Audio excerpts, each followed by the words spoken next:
au Seigneur. Amen. Bonjour à chacun de vous et que le Seigneur vous bénisse abondamment. J'aimerais sans plus tarder ouvrir les Écritures avec vous et nous allons lire un verset que nous connaissons très très bien, qui se trouve dans le livre des Actes des Apôtres, chapitre 1er, le verset 8, Acte 1, 8. Acte 1, 8.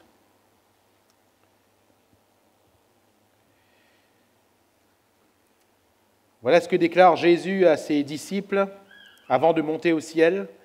« Mais vous recevrez une puissance, le Saint-Esprit survenant sur vous, et vous serez mes témoins à Jérusalem, dans toute la Judée, dans la Samarie et jusqu'aux extrémités de la terre. Amen. » Gloire à Dieu. Ce message, je l'ai intitulé « Témoigner de notre grande mission ». Pour ne pas dire notre grande commission, c'est un peu le jargon qu'on utilise dans l'étude de la Bible, quoique je pense que ce terme est aussi à notre portée. Quand j'étais petit, ma mère ou ma grand-mère m'envoyait faire des commissions. Des commissions, et en fait, on allait faire quelques courses mais il faut bien comprendre que nous donner une mission à aller accomplir, une commission. Eh bien, frères et sœurs, Jésus nous a donné une grande commission, c'est de témoigner. Alléluia. Et j'aimerais le rappeler ce matin, même si peut-être que ça semble démodé, peut-être que certains en sont découragés. Ça reste la grande commission, ça reste la grande mission. De chacun de nous en tant que chrétiens, Jésus a dit « Vous serez mes témoins ». Luc, en écrivant donc le récit des Actes des Apôtres, il va en fait écrire la suite de ce qu'il avait commencé à écrire dans sa première lettre, l'Évangile selon Luc.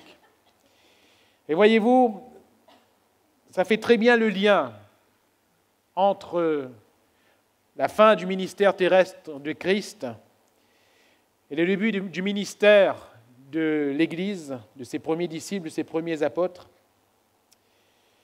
Et cette mission fait le lien. Jésus, après avoir montré, après avoir œuvré et enseigné à ses disciples, eh bien, va monter au ciel, non sans leur laisser le commandement, le grand commandement, la grande mission. Le fait d'être témoin.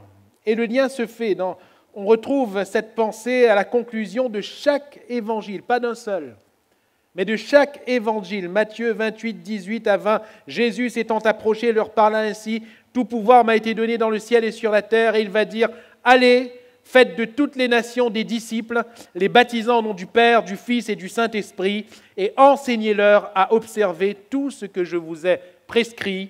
Et voici, je suis avec vous tous les jours jusqu'à la fin du monde.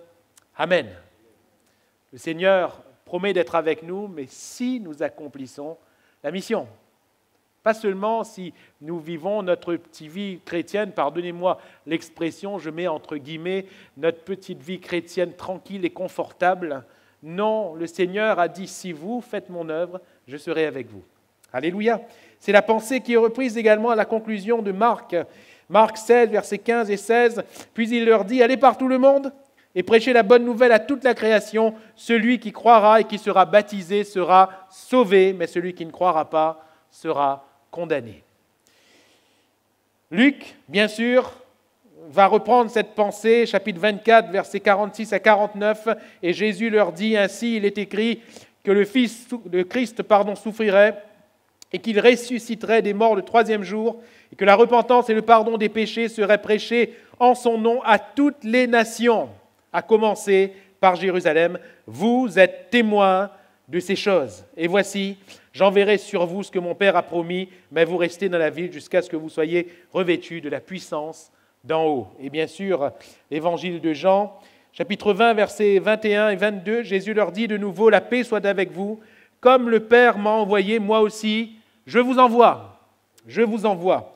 Après ces paroles, il souffla sur eux et leur dit, recevez le Saint-Esprit. Bien sûr, ici, dans le contexte, nous comprenons que c'est prophétique puisque la Pentecôte n'est pas là dans ce lieu, la Pentecôte et plusieurs jours plus tard dans la chambre haute. Tout cela pour nous dire, frères et sœurs, et pour marteler à nos cœurs ce matin, à moi comme à vous, peu importe les circonstances, peu importe les difficultés que nous connaissons, peu importe les temps qui varient, la crise Covid ou pas, peu importe, nous sommes témoins. Et en tant que témoins, nous devons témoigner. Peu importe notre langage facile ou pas, peu importe les moyens ou la position sociale, peu importe que le Seigneur nous ait donné plusieurs conforts dans plusieurs domaines dans cette vie ou pas, peu importe, nous sommes témoins. Et si le Seigneur nous a placés là où nous sommes, que ce soit dans notre famille, que ce soit dans notre profession, que ce soit dans les liens amicaux que nous avons pu tisser de part et d'autre, c'est pour un but, pour que ceux qui sont autour de nous connaissent le royaume de Dieu. Car Dieu veut une chose, que tous les hommes soient sauvés et parviennent à la connaissance de la vérité. Alléluia! Sortir de ce cœur-là, du cœur de l'évangélisation, c'est sortir du cœur de Dieu. Alors, comment définir notre témoignage? Alors, je sais aussi que on vient et on revient souvent sur ce thème, qu'on le voit sous plusieurs coutures, si je puis m'exprimer ainsi. Laissez-moi vous dire que c'est à notre avantage. C'est à notre avantage. Et ce matin, nous allons peut-être percevoir cette pensée, ce thème, sous un autre angle. Et j'aimerais définir le témoignage, premièrement, dans son fond. Témoigner, c'est prêcher l'Évangile. Alléluia. Ce n'est pas autre chose. Témoigner, c'est prêcher l'Évangile, et prêcher l'Évangile, c'est prêcher la Bible. La Bible. Ce n'est pas prêcher ce qui vient de notre imagination. Ce n'est pas dire des paroles qu'on trouverait bonnes. Non, non, frères, sœurs, chers amis, c'est la parole de Dieu qui est inspirée. Et c'est par la folie de la prédication de cette parole que Dieu a choisi de sauver les hommes. Matthieu 24, 14, cette bonne nouvelle du royaume sera prêchée dans le monde entier pour servir de témoignage à toutes les nations, alors viendra la fin. Marc 16, 15, je reprends, allez par tout le monde et prêchez la bonne nouvelle, l'évangile, ce qui est écrit. Et prêcher la parole de Dieu, c'est là témoigner. Témoigner. Et voyez-vous, si témoigner, c'est prêcher la Bible, le témoin, en l'occurrence, doit être un homme, une femme de la parole. Il est important pour nous, dans la génération où nous sommes, dans ce que nous vivons, dans ce que nous traversons, d'être des hommes et des femmes de la parole. Des hommes et des femmes assidus à la parole, des hommes et des femmes qui lisent, qui méditent la parole. Oh, que ce livre de la loi ne s'éloigne point de ta bouche, c'est ce qui est écrit, médite-le jour et nuit. Médite-le jour et nuit. Nous sommes dans cette mission en étant des hommes et des femmes de la parole. Voilà notre efficacité. Prêcher la Bible, oui, c'est prêcher l'Évangile, mais prêcher l'Évangile, c'est ce que nous voyons dans les Écritures, c'est prêcher son expérience avec Jésus. C'est ce que Paul va faire devant ses auditeurs. J'ai pris l'exemple de Acte 22, Acte 26, vous le lirez chez vous. Paul, quand il est devant ces différents tribunaux, il ne fait que narrer ce qu'il a vécu. Il ne fait que dire la manière dont il a rencontré Jésus et comment il est passé des ténèbres à la lumière. Comment lui qui était un persécuteur d'Église, celui qui prenait les chrétiens avec violence et qui les mettait en prison, comment lui est devenu lui-même un prédicateur de ce même évangile. Alléluia. C'est son expérience. C'est son expérience. Frères, sœurs, quand nous témoignons, nous prêchons la Bible, oui, et nous prêchons ce que Jésus a fait pour nous. C'est le concret, l'illustration, la réalisation de ce qui est écrit. Sinon, ça risque de n'être que théorique. Mais nous parlons de ce que Jésus a fait pour nous. C'est ce que nous voyons au travers de toutes les Écritures. Concernant l'aveugle de Siloé qui a été guéri par Jésus, Jean 9, 11, il va répondre « L'homme qu'on appelle Jésus a fait de la boue, a oint mes yeux et m'a dit « Va au réservoir de Siloé et lave-toi ». J'y suis allé, je me suis lavé, j'ai recouvré la vue. Alléluia. Quel beau témoignage. Il est simple, mais il est efficace. La Samaritaine, pareil, Jean 4, verset 28, alors la femme, ayant laissé sa cruche, s'en alla dans la ville et dit aux gens, « Venez voir un homme qui m'a dit tout ce que j'ai fait, ne serait-ce point le Christ ?» Philippe lui-même, le disciple, l'apôtre, en Jean chapitre 1er, verset 45, il est dit, Philippe rencontra Nathanaël et lui dit, « Nous avons trouvé celui que Moïse a écrit dans la loi et dont les prophètes ont parlé, Jésus de Nazareth, fils de Joseph. » Nathanaël lui dit, « Peut-il venir de Nazareth quelque chose de bon ?» Philippe lui répondit, « Viens et vois. Viens et vois. » Philippe parle de ce qu'il a trouvé. Et l'autre, bien sûr, est dans l'interrogation. Alors Philippe lui dit, viens trouver aussi si tu veux. Viens trouver aussi. Ces trois exemples sont assez parlants. Parce qu'en la personne de l'aveugle guéri de Siloé, il témoigne de la guérison. Cette Samaritaine témoigne du bouleversement de sa vie, elle, qui était une femme vue comme étant une femme d'échec ou de mauvaise vie, ça dépend sous quel angle on se place.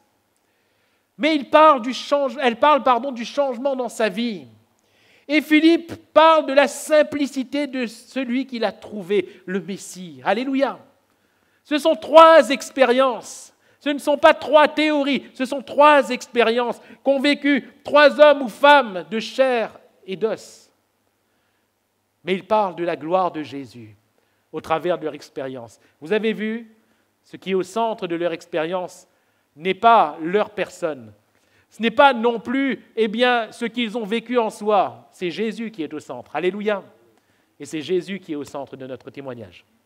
Que l'on prêche la Bible ou que l'on parle de ce qu'il a fait pour nous, Jésus est glorifié par notre témoignage. Alléluia. Prêcher l'Évangile, c'est prêcher la Bible. Prêcher l'Évangile, c'est prêcher son expérience. Prêcher l'Évangile, j'aimerais rajouter que c'est prêcher en toute occasion.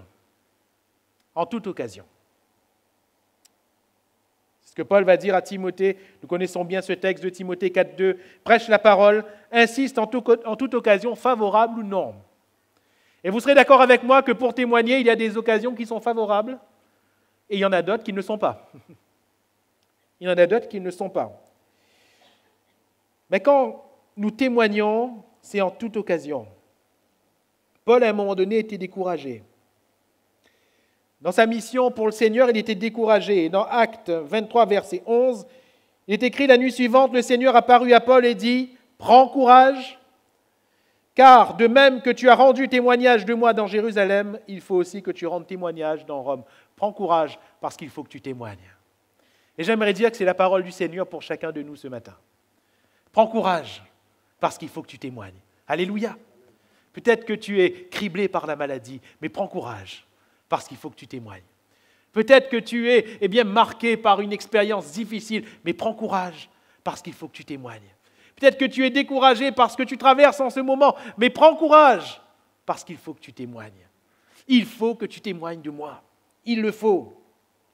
Il le faut. Et nous voyons que dans des situations peu encourageantes, les véritables témoins témoignent encore et témoignent toujours.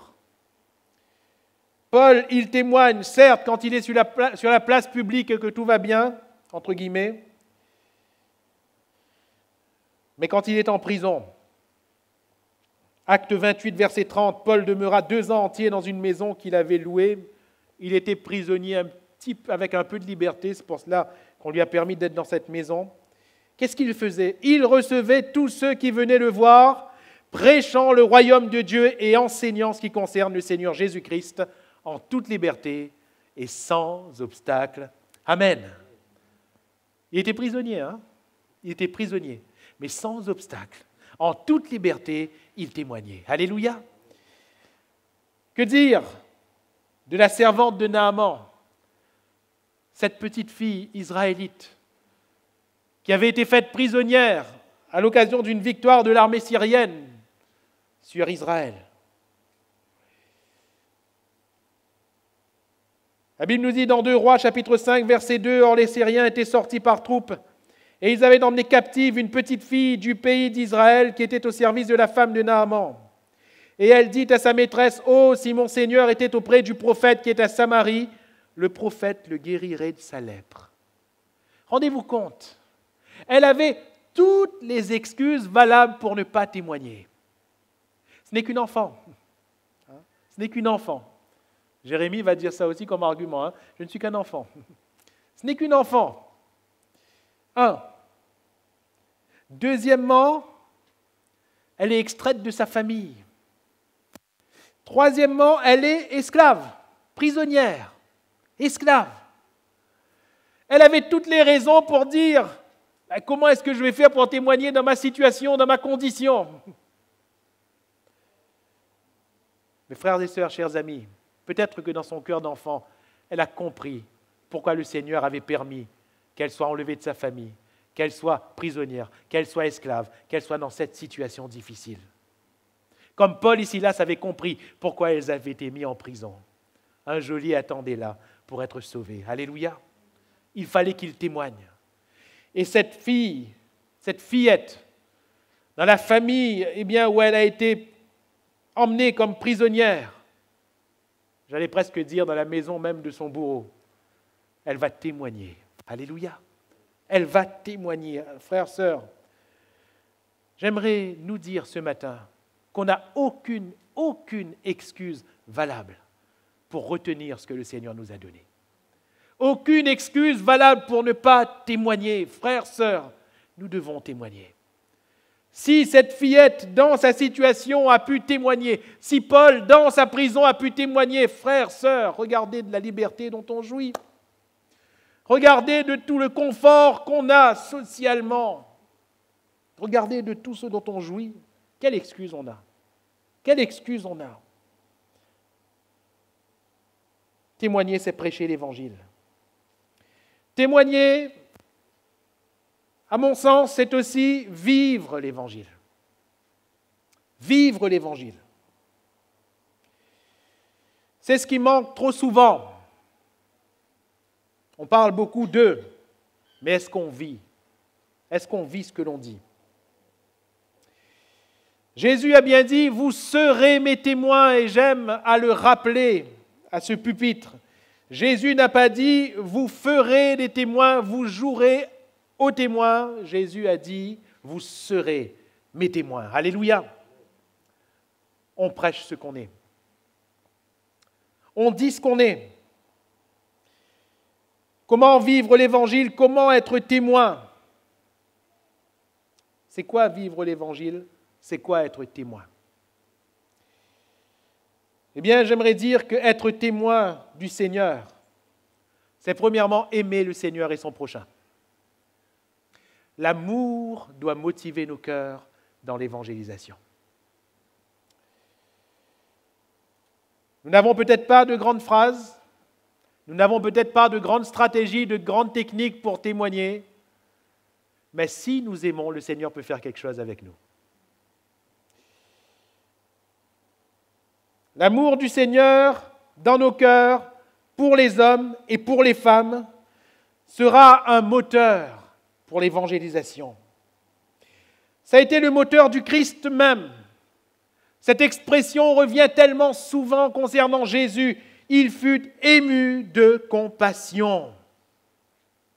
Il fut ému de compassion. Matthieu chapitre 9, verset 36. Voyant la foule, Jésus fut ému de compassion pour elle parce qu'elle était languissante et abattue comme des brebis qui n'ont point de berger. Voyant la foule, comment voyons-nous la foule? Comment voyons-nous le membre de notre famille qui n'est pas encore au Seigneur? Comment voyons-nous notre collègue de travail? Comment voyons-nous ceux qui nous entourent? Comment les voyons-nous? Jésus voyait ces personnes comme des brebis qui étaient là livrées à elles-mêmes. Voyons-nous les gens comme perdus? Ou bien préférons-nous nous dire « Ah, je suis sauvé, gloire à Dieu, j'attends qu'il revienne ». Nous aurons à rendre compte à Dieu pour ça, car c'est notre mission. Comme ma grand-mère, quand j'étais petit, ou peut-être les vôtres, ou vos parents même, vous envoyez pour une commission, vous deviez rendre compte après, n'est-ce pas? Quand on vous donnait une mission, va prendre ça, vous donnez une liste de courses, va acheter ça. Si vous reveniez sans les courses, on va vous dire, mais tu as fait quoi avec l'argent? Ou tu as fait quoi tout ce temps-là? Ou pourquoi tu as perdu du temps? Je crois que nous aurons à rendre compte à Dieu. Il faut voir, comme Jésus voit. Il fut ému de compassion. Jésus a été ému de compassion pour les malades, la Bible nous dit, il les a guéris. Jésus a été ému de compassion pour ces deux aveugles de l'évangile de Matthieu, il les a guéris. Jésus a été ému de compassion devant cette foule qui avait faim avant la multiplication des pains. Et il a dit, donnez-leur vous-même à manger. Jésus a été ému de compassion devant la veuve de Naïn qui pleurait. Il a ressuscité son fils. Jésus a été ému de compassion devant le lépreux. Il l'a purifié. Jésus ému de compassion, ému de compassion, ému de compassion.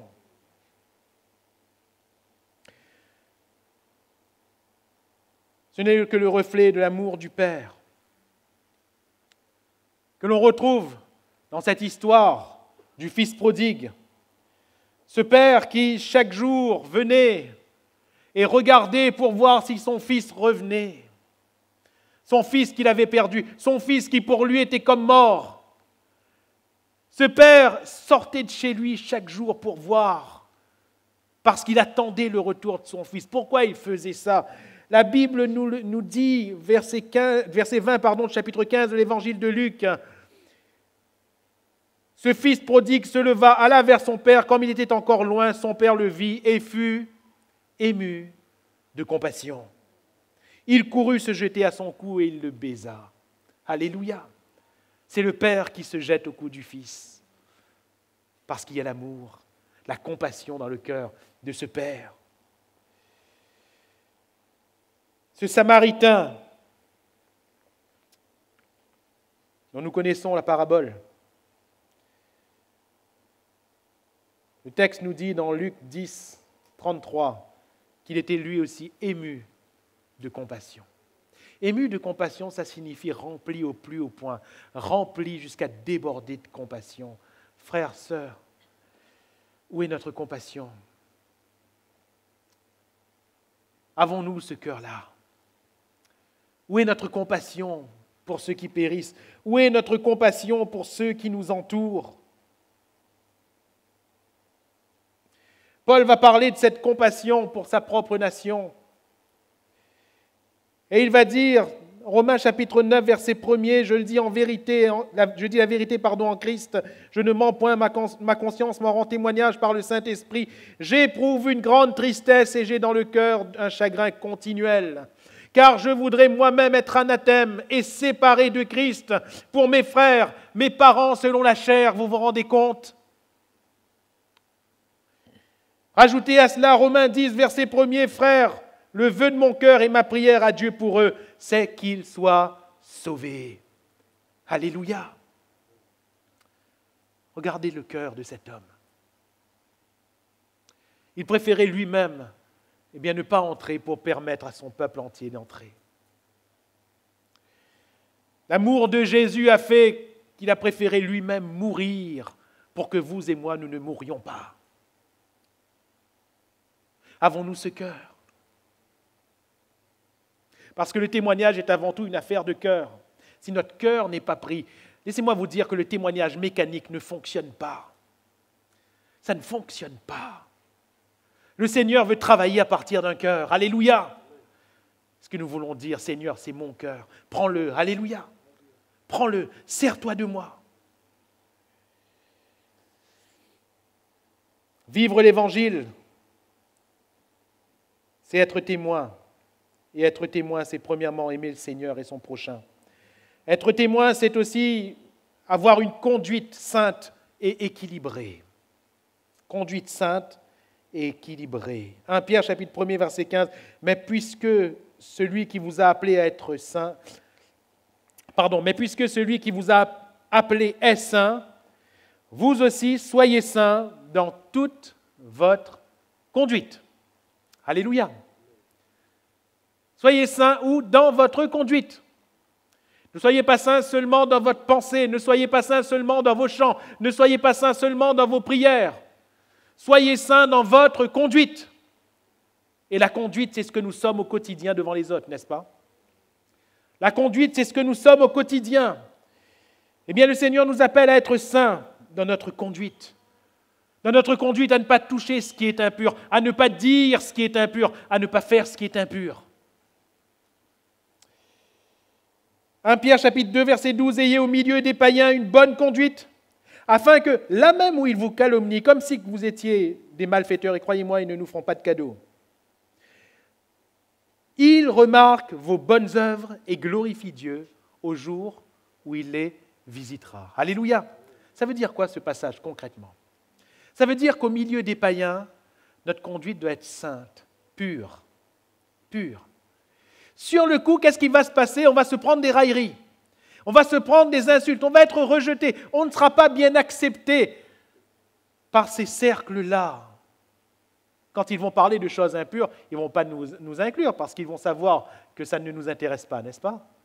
Quand ils vont parler de leur sortie nocturne pour l'alcool ou les passions, ils ne vont pas nous inclure parce qu'ils savent que ça ne nous intéresse pas. Notre conduite aura été sainte. Alors ils vont nous railler peut-être. Ils vont nous considérer comme des moins que rien. Mais le jour, parce qu'il y a ce jour-là pour tout le monde, le jour où le Seigneur va les visiter, le jour où le Seigneur va frapper à leur porte, ils vont se rappeler en disant « Ah, celui-là était chrétien ». Ils vont se rappeler de notre témoignage. Ce jour, on ne le sait pas, n'est-ce pas? On ne peut pas le calculer, on ne peut pas y réfléchir, ça appartient à Dieu et à Dieu seul. Mais ce jour viendra. Alléluia. Ce jour viendra. Mais si quand ce jour vient, quand Dieu les visite, ils ont à l'esprit le chrétien qu'ils ont vu devant eux, toucher à ce qui est impur, se conduire d'une manière mauvaise, ils vont dire, attends, là, c'est ça être chrétien? Dans ce cas, j'étais chrétien aussi depuis longtemps, moi alors.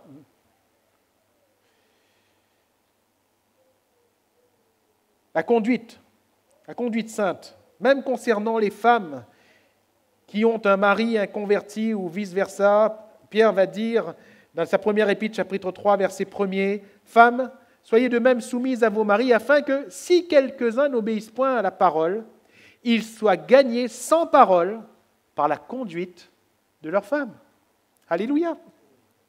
C'est pas beau, ça?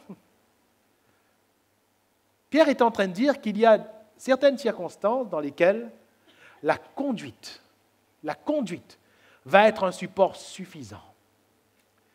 La parole viendra après, mais la conduite va être un support important. Important. Encore plus, dans le siècle où nous sommes dans le siècle du visuel, n'est-ce pas? De l'audiovisuel.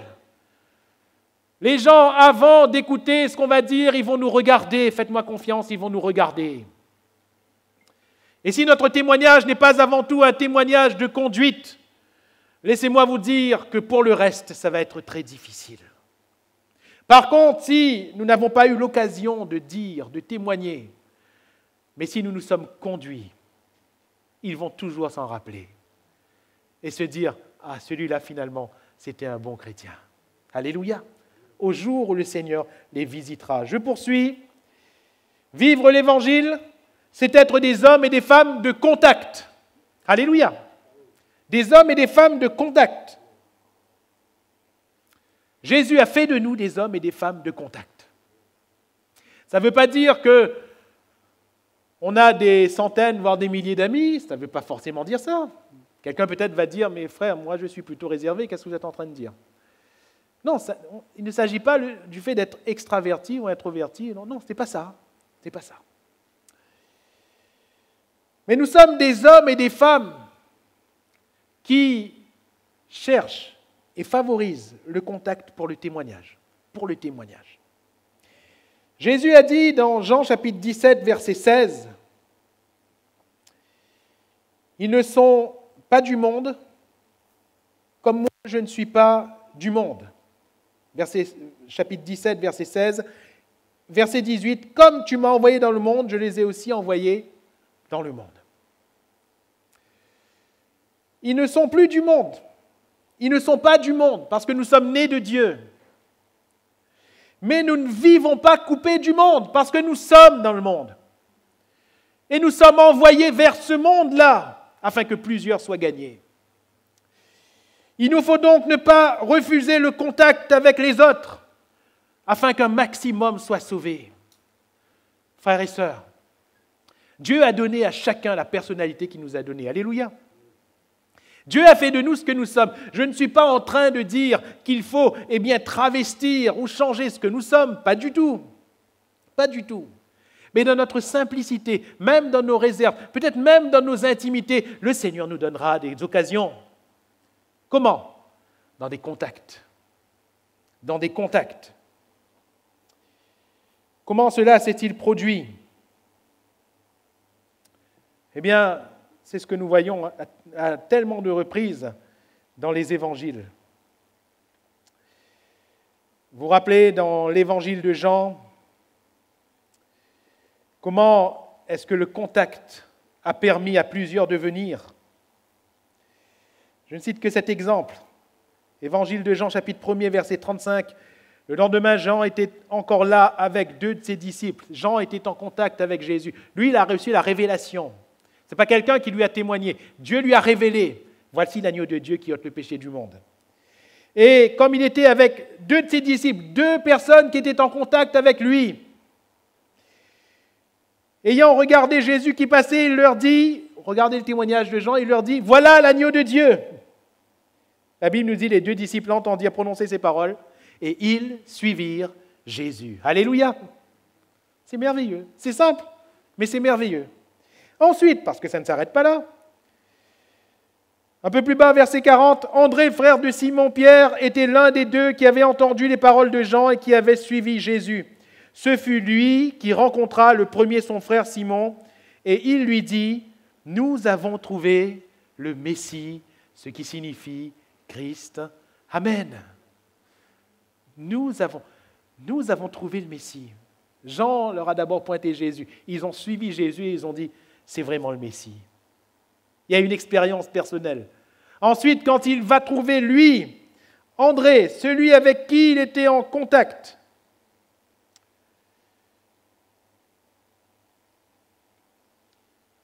son propre frère, sa famille, son sang, Simon, ça va plus tard appeler Pierre, il va lui dire, écoute mon frère, tu ne vas pas le croire, mais j'ai rencontré le Messie. Celui que toute notre nation attend, je l'ai rencontré. C'est lui, c'est Jésus. Alléluia. Son expérience. Il en parle. Parle contact. Un peu plus bas, verset 43, le lendemain, Jésus voulut se rendre en Galilée. Jésus rencontre Philippe. Et il lui dit, suis-moi. Philippe rencontre Jésus. Et voici que Philippe a un contact. Philippe rencontra Nathanaël et lui dit, « Nous avons trouvé celui de qui Moïse a écrit dans la loi et dont les prophètes ont parlé, Jésus de Nazareth, fils de Joseph. » Alléluia. Contact, il parle. Contact, il parle. Contact, il parle. Frères, sœurs, Dieu nous donne quotidiennement des contacts, n'est-ce pas? Quotidiennement. Et c'est quoi notre grande mission? Contact, on parle. Contact, on parle. Contact, on parle. Le Seigneur nous donnera des occasions. Et si on voit que les choses se ferment, notre conduite va être un support. Alléluia. Notre conduite. Vivre l'Évangile, c'est être des hommes, des femmes de contact. Et vivre l'Évangile, frères, sœurs, et je vais toucher à peut-être ce qui est l'arme la plus efficace derrière tout ce que nous venons de dire, le fait de parler, le fait d'être en contact, etc. Cette arme, c'est la prière. Vivre l'Évangile, c'est être des hommes et des femmes de prière. Que nous dit Jérémie dans les Lamentations, chapitre 2, verset 19, « Lève-toi, pousse des gémissements à l'entrée des veilles de la nuit, répands ton cœur comme de l'eau en présence du Seigneur, lève tes mains vers lui pour la vie de tes enfants qui meurent de faim au coin de toutes les rues. » Prie, supplie, demande, pleure. Prie pour des enfants. Frères, sœurs, c'est le cœur de notre mission. C'est le cœur de notre mission. Quand nous pensons à quelqu'un, prions pour cette personne. Quand nous témoignons à quelqu'un, prions pour cette personne. Quand Dieu met un fardeau sur notre cœur, prions pour cette personne. Alléluia. Prions. Tout commence dans la prière. Toutes les opportunités commencent dans la prière. Ananias priait. C'est comme ça que Dieu lui a parlé pour Saul de Tarse, n'est-ce pas? Quand nous lisons dans la Bible, Dieu dit à un disciple appelé Ananias, vous croyez quoi? Ananias était en train de faire course. Ananias est en train de faire les courses et Dieu lui dit, Ananias, et lui a dit, ah Seigneur, non, Ananias est en train de prier. Ananias est un homme de prière. Comme Pierre, il était en prière sur cette terrasse de la maison où il se trouvait et Dieu lui parle pour ses païens, pour Corneille et sa maison. Alléluia. Dieu parle. Dieu parle. Quand nous sommes des hommes et des femmes de prière, Dieu nous parle. C'est ce qui s'est passé pour Jésus. Jésus est en prière. Et quand on vient le trouver, quand les disciples viennent le trouver, il va leur répondre, allons aussi dans les bourgades voisines. Alléluia. Allons aussi, parce qu'il y a la prière. Il y a la prière. Être témoin, c'est prêcher l'évangile. Être témoin, c'est vivre l'évangile. Et j'aimerais terminer en disant qu'être témoin, c'est être rempli du Saint-Esprit. Vous recevrez une puissance, le Saint-Esprit survenant sur vous, et vous serez mes témoins. Nous n'aurons pas le temps de développer tout ce passage, peut-être que nous le ferons une autre fois, parce que le temps avance très vite. Mais la Bible nous parle dans le livre des Actes des Apôtres, par exemple au chapitre 13, verset 52, des disciples qui étaient remplis de joie et du Saint-Esprit dans cette mission. Étaient remplis de joie et du Saint-Esprit. Être rempli du Saint-Esprit, c'est prêcher par le Saint-Esprit. Pierre, à la suite de la guérison de ce boiteux dans Acte 4, le verset 8 nous dit « Alors Pierre, rempli du Saint-Esprit, leur dit ». Pierre, rempli du Saint-Esprit, va leur témoigner, va leur parler, va leur prêcher. Rempli du Saint-Esprit. C'est toujours rempli du Saint-Esprit que dans Actes chapitre 2, verset 14, Pierre se présente devant cette foule qu'il prêche et que des hommes du nombre d'environ 3000 se donnent à l'Évangile ce jour-là. Toujours rempli du Saint-Esprit. Vous savez où est notre efficacité lorsque l'on parle pour le Seigneur? C'est quand on parle par le Saint-Esprit. J'ai remarqué que parfois par le Saint-Esprit, il faut se taire aussi. Mais il faut que tout soit conduit par le Saint-Esprit. Alléluia. Tout. Prêcher par le Saint-Esprit, bien sûr, vivre par le Saint-Esprit. Et là, il est question pour nous du fruit de l'Esprit. Nous revenons à la conduite. Il est question aussi pour nous de la puissance du Saint-Esprit, car nous sommes appelés par le Seigneur à faire selon ce qu'il nous donnera, à faire des signes, des prodiges et des miracles. Alléluia. Voici les miracles qui accompagneront ceux qui auront cru. J'aimerais conclure cette pensée qui peut, sous certains aspects, et j'en ai pris le risque, sembler quelque peu, je mets entre guillemets l'expression, quelque peu bateau, banal. Peut-être que certains vont dire, tiens, le pasteur est fatigué à nous encore avec ça ce matin. Ce n'est pas le pasteur, c'est Dieu qui veut nous fatiguer avec ça. Parce qu'il y a encore des hommes et des femmes à sauver. Alléluia. Il y a encore des âmes à gagner. L'Église est appelée à croître encore et encore. Nous avons bientôt un service de baptême, nous en aurons d'autres. Jusqu'à ce que le Seigneur revienne. Mais ces services de baptême resteront vides si nous ne remplissons pas la commission, la grande mission que le Seigneur nous a donnée. Les hommes et des femmes passeront à côté de leur salut par notre faute. Et je pèse ce que je dis. Nous aurons des comptes à rendre à Dieu si nous nous taisons sur la terre. C'est bien de s'exhorter soi-même, c'est bien de s'encourager les uns les autres en tant que chrétiens. Bien sûr que nous avons besoin les uns des autres pour nous encourager. Mes frères et sœurs, ce n'est pas là tout le travail que le Seigneur nous a donné. Ce n'est pas là la grande mission que le Seigneur nous a demandé de remplir. La grande mission, c'est quoi? Aller par tout le monde, prêcher la bonne nouvelle, Celui qui croira et qui sera baptisé sera sauvé. Alléluia. Allez, faites de toutes les nations des disciples. Allez, allez. Ne serait-ce pas temps qu'on y aille? Ne serait-ce pas temps qu'on se bouge, frères, sœurs, dans ces temps qui sont les derniers? La crise est là pour nous rappeler que nous sommes dans les temps de la fin. Alors oui, peut-être que quelqu'un va dire, frère, mais moi j'ai des problèmes. Un autre va dire, frère, mais moi j'ai besoin qu'on prie pour moi, je suis malade. Un autre va dire, frère, je connais ceci, je connais cela, je connais ceci, je n'ai pas le moral. Je ne suis pas en train de mépriser ces faits. Attention, attention.